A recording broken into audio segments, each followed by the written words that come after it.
So in our last lesson, we looked at how to create our first Visual Studio project, and we created a Windows desktop console application.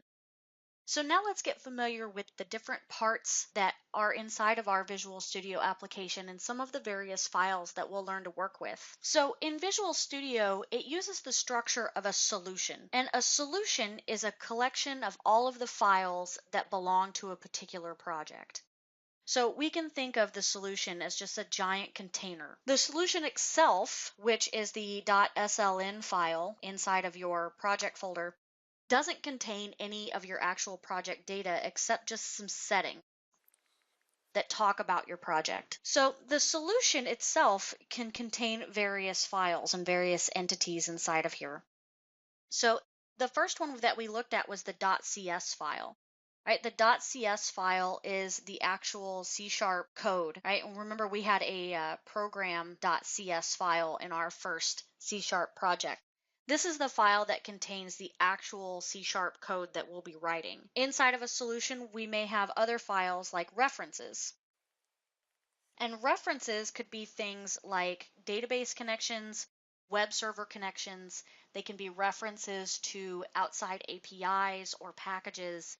But all of this information would be included under the References section in the Solution Explorer window. It also contains properties. And so properties are settings or various items that talk about our C# application. This could be if our application requires any prerequisites when it's installed, or if it requires any third-party code or other things that we might want to add in there.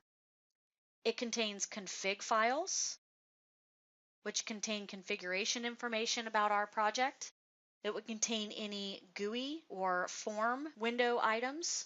As we start making Windows Forms applications, we'll see what those look like.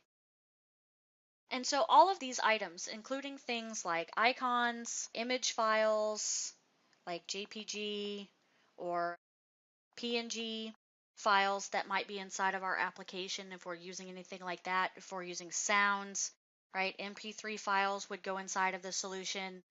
Anything that our project needs to use or reference all goes inside this one container, which is our solution.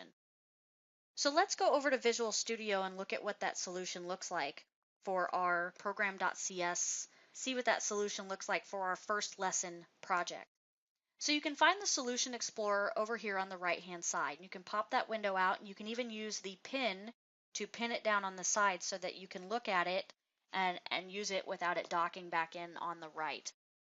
So we can see that our solution is named the same thing that we told it to name our project, which was First Lesson. And solutions can hold multiple projects, these CS proj files that are located inside of our solution. So our CS proj file, which is the actual configuration file for the project, resides underneath here and is also named the same thing. And we can see that it's bolded here in the Solution Explorer, and we can see that our solution notes that it only contains one project. We can have multiple projects under one solution, and this is something that we typically get into if we are creating large applications that may be broken up into various modules. They may have more than one project, or applications such as web services that require both a client and a server component. So you can see it here that our first project for our C# console application contains our program.cs file. That's the one that's open over here that contains our C# code.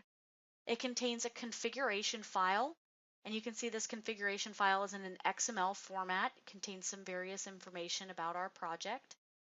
We can see that there's a references section, and in here these references are currently all .NET Framework Library references.